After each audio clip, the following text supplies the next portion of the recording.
नमस्ते, मैं रामसूरत राजभर और मैं आपके साथ जुड़ चुका हूं। नगर विकास मंत्री ए.के. शर्मा ने ऑक्सीजन प्लांट का किया उद्घाटन। 2020-21 की आपदा से सीख लेकर मऊ जिले ने जीवनदायी ऑक्सीजन प्लांट का किया स्थापना। आपको बता दें कि मऊ जनपद के लिए प्लांट क्षेत्र के लिए महत्वपूर्ण उपलब्धि है। मऊ जनपद के बड़ुआ गोदाम से पहले औद्योगिक क्षेत्र में स्थित Ramraj gases private limited oxygen plant का उद्घाटन उत्तर प्रदेश के नगर विकास मंत्री ए.के. शर्मा ने किया। इस अवसर पर उन्होंने प्लांट के विस्तार और उत्पाद क्षमता की सराहना करते हुए इसे क्षेत्र के लिए एक महत्वपूर्ण उपलब्धि बताया। वहीं नगर विकास मंत्री ने कहा कि ऑक्सीजन मानव जीवन के लिए अत्यंत आवश्यक है, जिसे प्राणवायु भी कहा जाता है।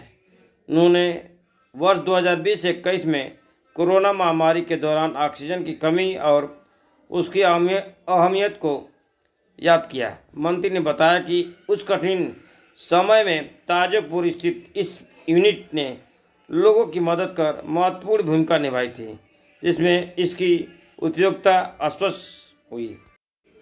मंत्री शर्मा ने जानकारी दी कि शुरुआत में इस यूनिट की बिजली कनेक्शन जैसी मूलभूत सुविधाओं की कमी का सामना करना पड़ा था। हालांकि बाद में प्रयासों से बिजली उपलब्ध कराई गई, जिसके बाद प्लांट ने तेजी से प्रगति की।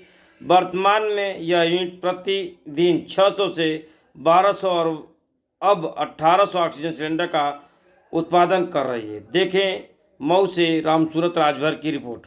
वहाँ इस्लाम में बड़ा स्पष्ट व्यू है कि अगर आप समंदर के पानी से नमाज पढ़ने के लिए वुज़ू बना रहे हैं और आवश्यकता से ज़्यादा अगर वुज़ू बनाने में पानी आपने खर्च किया तो आप पे पाप होगा। इससे महत्व समझ में आता है कि पानी का क्या महत्व है। इसी प्रकार से सभी धर्मों ने इस बात की अहमियत को जताया है। तो मैं आज संजू जी को बेहद दिल की गहराइयों से बधाई देता हूँ कि आपने एक बहुत ही नेक काम शुरू किया है। अभी आने वाले 7 तारीख को शहर के पश्चिमी क्षेत्र में कोई ब्लड बैंक नहीं है, तो मैक्स हॉस्पिटल ने एक चैरिटेबल ब्लड बैंक का शुरुआत करना है। 7 तारीख को माननीय मंत्री जी उसका उद्घाटन करेंगे। बहुत ही आधुनिक ब्लड बैंक उन्होंने तैयार किया है। तो मैं मानता हूँ कि मऊ को जो हम लोग एक आदर्श नगर बनाना चाहते हैं, तो उसका ये सब हिस्सा है। जैसे संजू भाई और किंकर जी, इन लोगों की टीम ने मिलकर यहाँ एक आधुनिक ऑक्सीजन का सेंटर बना दिया।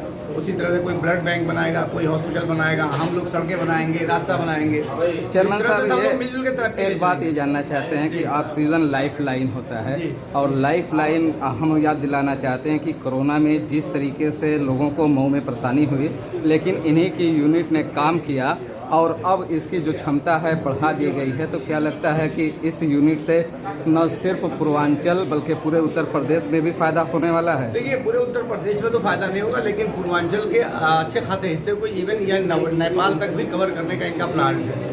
जैसे अभी तक जो था तो वो सिलेंडर में ही भरा जाता था। अब जो इन्होंने आधुनिक प्लांट लगाया तो उसमें स्टोरेज का भी सिस्टम है। कम से कम 4 दिन तक अगर किसी वजह से प्रोडक्शन इनका बंद होता है तो इनके पास इतना स्टॉक रहेगा कि वो 4 दिन तक सप्लाई दे पाएंगे। टैंकर के जरिए दूर दराज के क्षेत्रों में भी सप्लाई देने की इन्होंने सुविधा बनाई है। तो मैं समझता हूँ कि एक तो ये बड़ा काम है हमारे शहर के लिए। तो और कोरोना काल के पहले तो हम लोग जागे नहीं थे कि ये भी इमरजेंसी बढ़ सकती है।